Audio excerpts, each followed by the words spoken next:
मैं आपको ये बताना चाहता हूं कि आचार्य रामचंद्र शुक्ल के साथ साथ उस दौर के इवन की भारतेंदु हरिश्चंद्र, महावीर प्रसाद द्विवेदी, आचार्य रामचंद्र शुक्ल, मैथिली शरण गुप्त, इनकी एक फहरिस्त बनती।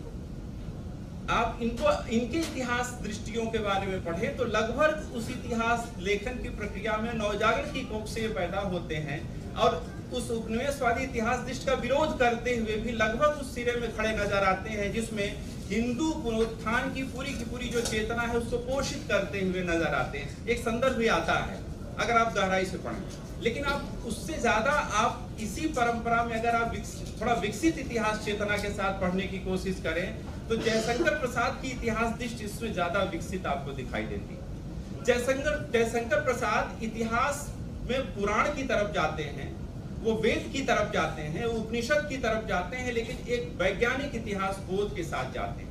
गौरव और गर्व के साथ जाते हैं। और उस समय जो इतिहास लेखन की पूरी प्रक्रियाएं हैं उनके साथ अगर आप पढ़ें, जिसे राष्ट्रवादी इतिहास लेखन कहा जाता है, उसी घराने के इतिहास लेखक हैं आज जयशंकर प्रसाद, लेकिन जयशंकर प्रसाद की दृष्टि ज्यादा मुखर है। मैं आपके सामने ये कहना चाहता हूँ कि इस बीच में कई सारी किताबें जयशंकर प्रसाद पर आई हैं, उनको अगर आप पढ़ें तो आपको नजर आएगा कि जयशंकर प्रसाद उत्तर समय का जो चिंतन है, बौद्धिक चिंतन है, जयशंकर प्रसाद को कई मायने में वो निराला से और प्रेमचंद से कुछ कदम आगे बताता है। इस संदर्भ में बताता है कि उनका इतिहास का जो पूरा का पूरा ढांचा है जो सोचने का, वो बार बार जो भारतीय चेतना की सामासिकता है,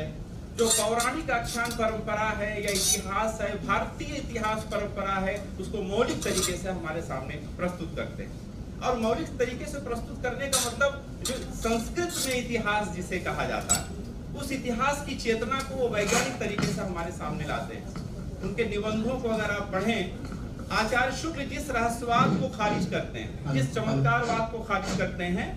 उसके समानांतर रहस्यवाद पर एक नई चेतना के साथ प्रसाद आते हैं।